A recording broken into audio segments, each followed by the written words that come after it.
Hey guys, good afternoon. Happy Sunday to you. Old Vinny here. Today I want to be sharing with you from Psalm 118. This morning at church, as my pastor is accustomed to doing from time to time, he came up to me and he asked would I do the welcome this morning for the service. Normally that means just sharing a scripture and having a word of prayer. I was not prepared, but the Bible says to be ready in season and out of season. So I said, I'll take care of it. And I went to my Bible and I opened it up, and Psalm 118 is where I landed. When I read it, I was like, dang, I needed to hear that. So when my man asked me what I share today for Bible study, I thought, man, this is perfect to share with our subscribers. So I want to share it with you today. So from Psalm 118, I'm going to begin reading in verse 1. And the psalmist David wrote these things. In verse 1, give thanks to the Lord, for he is good. His love endures forever.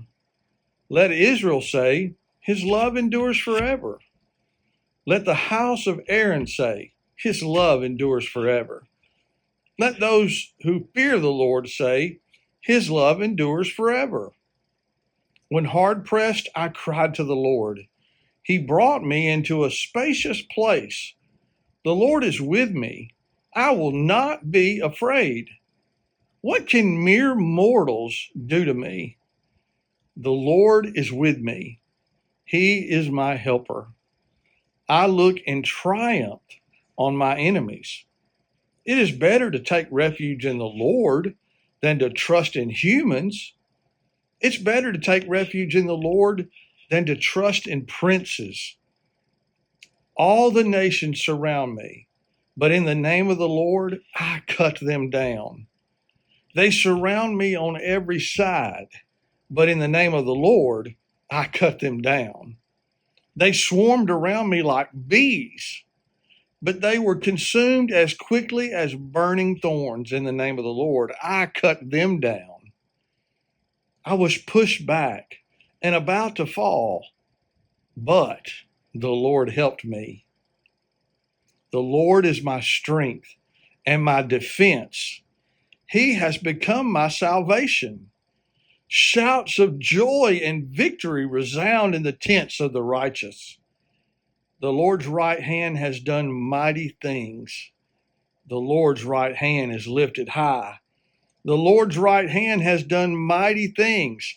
I will not die, but live, and will proclaim what the Lord has done. That's Psalm 118, verses 1 through 17. What an encouragement to us. All around us in the world we live in, things are just upside down, it seems like. Nothing seems to be turning toward righteousness. Everything seems to be turning away. Those of us that call ourselves believers, it seems like we're becoming fewer and fewer. I wonder sometimes if we just are quiet because we're afraid of what other people might say about us or what other people might do. You know, I have felt those fears from time to time, but I'm reminded in this scripture that none of that should even matter, because whom shall I fear when the Lord is on my side? Let's kind of break it down. Let's look at verse 1. Give thanks to the Lord, for he is good. His love endures forever. His love, his mercy endures forever. That means it's never going to stop. Forever is a long, long time. Forever's longer than either one of us are going to live. Forever is forever.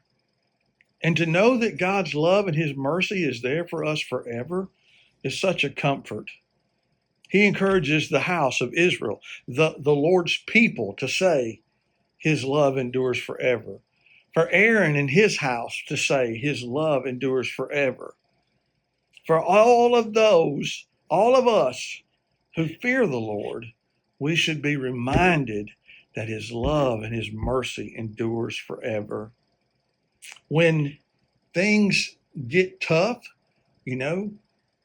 We all experience that. We all experience hard times and difficult moments and difficult seasons in our life where we just don't know where to go. But look, verse 5 says, when you're hard pressed, cry to the Lord. He'll bring you to what he calls the spacious place. The Lord is with us. We do not have to be afraid. What can mere mortals do to me? What an encouragement. What can the people of the world do to us? The worst possible thing they could do to us is kill us. And if they do that, the Bible says to be absent from the body is to be present with the Lord. So what do we really have to be afraid of? Nothing. The worst possible thing that could happen to us, and that's us dying or being killed, is the gateway that gets us to be with Jesus on a permanent, eternal basis if we know him as our Savior. So there's no need for us to be afraid. Then he gives us this promise, or in verse 11, he said, my enemies, the world, the mortal people, they swarm around me like a bunch of bees. They surround me on every side. But in the name of the Lord, I cut them down. They surround me on every side. You know, sometimes it feels that way. Sometimes it feels like everybody is against us. Everybody has deserted us. Everybody has left us alone. But the Bible says he cuts them down. We don't have to fear them. We don't have to worry about them. He said they swarmed around me like bees, but they were consumed as quickly as burning thorns. In other words, the fire of the Lord consumed them. They didn't have to be afraid. This is the part that really spoke to me. Starting in verse 13. I was pushed back and I was about to fall. How many of you feel that way today? You feel like you're pushed back, that the whole world is putting all this pressure on you and leaning on you and trying to get you to fall, trying to get you to stumble. The devil attacks us at every turn with every kind of trap and fear, the fiery darts that he throws at us. I mean, sometimes I feel like I'm fixing to give up. I'm fixing to fall. But the psalmist said, but the Lord, man, what a promise. But the Lord helped me. In other words, he's always there. And he's always there to help us if we cry out to him. In our Sunday school today, we talked about obedience and how important obedience is. God has all kind of promises for us, all kind of blessings that he wants to give us. But he can't give them to us when we're not being obedient. When we don't do what he tells us to do. It's no different than being a parent. I mean, he is, after all, our Heavenly Father. But when our kids, if you remember what it was like when you had young kids, when they didn't do what they were supposed to do, you didn't bless them for that. There was discipline. There was consequences when I did things that were wrong. But when I was obedient, man, my parents would bless me. They'd take me out to eat at my favorite restaurant, or they would take me and a buddy or a friend out to the movies.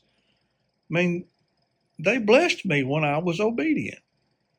And it's no different with our Heavenly Father. When we don't do what we're supposed to do, when we don't follow God's word, when we don't listen to what he tells us to do, he can't bless that. He can't bless us when we're disobedient, when we're living against what his word tells us to do. He can't bless that. He can bless us when we're obedient. So remember, when you're pressed and you feel like you're going to fall, the Lord is there. You just got to be obedient and stand up for what you know is right in that situation. He said this, the Lord, in verse 14, the Lord is my strength and my defense. How about that? He's my strength and he's my defense. He's my army that's protecting me. Not only is he there for me, but I can find shelter in him. I can find comfort in him. I can find protection in him. He's there. He's my strength when I'm weak. Man, I feel so weak sometimes. I feel like I can't. I feel like Paul said, the things I want to do, I can't do, but the things I don't want to do and know I shouldn't do, man, I can do them things so easy. Paul said he was the chief of sinners. I feel that way a lot of times. A lot of times I feel like the things that I know I should do, I can't do. And the things that I know I shouldn't do, buddy, I can just knock them out of the park. But there again, it's the choice to be obedient, to follow God, to do what God says for me to do. And when I'm able to do that, when I do what he says, he's my strength. He's my defense. He has become my salvation. I'm so thankful that Jesus was willing to be obedient himself to his Father, even to the point of death on the cross, the cruel cross where he suffered and died for me and for you, to pay the price for our sin, to shed his precious, precious blood for you and for me, that we could have eternal life in him. We could find our salvation. We could find our strength. We could find our defense in him, the one that does it all for us.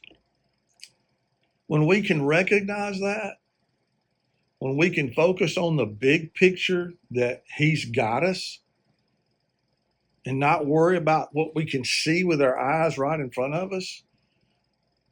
In verse 15, it said, shouts of joy and victory resound in the tents of the righteous. In other words, when we get the big picture, when we see that God has got us, man, we can shout. We can have joy. We can have fulfillment. Knowing that Jesus is our shield, he is our protector, he is our defense, he is our salvation. Man, what a great and comforting thought. Then he says this in the end of verse 15, the Lord's right hand has done mighty things. God, the strength in his right hand has protected me and shielded me. It's done mighty, mighty things. The Lord's right hand has done mighty things. The Lord's right hand is lifted up to protect us and defend us. It's done mighty things. And then here's the promise. Are you ready? I will not die, but live. As long as I live, I will proclaim what the Lord has done. See, when we recognize what all God has done for us, the price that he's paid for us, look back at your life at all the times you prayed and asked God to do something and he answered it. Sometimes when we're going through hard times, it's hard to see it when we're in it, but we can look back and see what God has done for us. Sometimes we need to be reminded of the blessings that God has given us. And when we do that, we need to proclaim that. We need to share that with other people so they can understand that God is for them. He's not against them. He wants to help them and bless them and comfort them. Today, find comfort in the fact that the Lord is your strength. He's your salvation. He's your defender. His right hand has done mighty things. And proclaim that to everybody you meet. Tell them what the Lord has done for you. They can't argue what God has done for you. I hope that encouraged you today. Remember, his right hand has done mighty things, and he can do them for you. Let's pray together. God, thank you so much for your word. I thank you for showing me Psalm 118 today. And I pray, God, that it has encouraged our subscribers, our community, God, to know that you're there for them and that you love them. God, we give you praise and honor and glory in Jesus' precious name. Amen. All right, guys, you have a blessed Sunday. I love you, and I hope you have a great day. Till next time. Bye now.